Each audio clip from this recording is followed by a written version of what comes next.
Sa Mandaue City, nakuryentihan ng usa ka trabahante nga nag-ayo sa atop sa usa ka residential building. Ano ang detalye sa report ni Nico Sereno?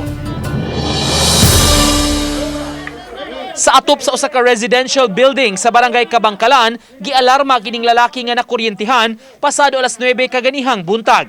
Gamit ang hagdan, mainampingon nga ginaog sa taga CDRRMO ang biktima kinsa nakaangkon og second degree burns. Ang biktima nag-ayo ni adto higayuna sa atop sa building og nagtaod og sin. Nag-repair sila sa atop. Ang ilang pagtaod nila sa sin, pabarog nila, naigo sa high tension.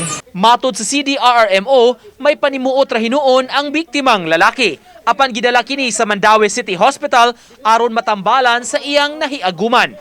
Conscious man siya, responsive. Although kuan lang siya, cold, clammy skin, kuan siya, temperature mura nagkurog.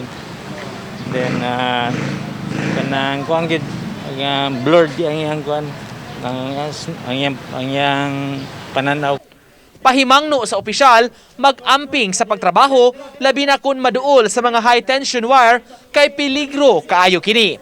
Uban ni Cleofer Lumayag, Nico Sereno, Balitang Bisdak.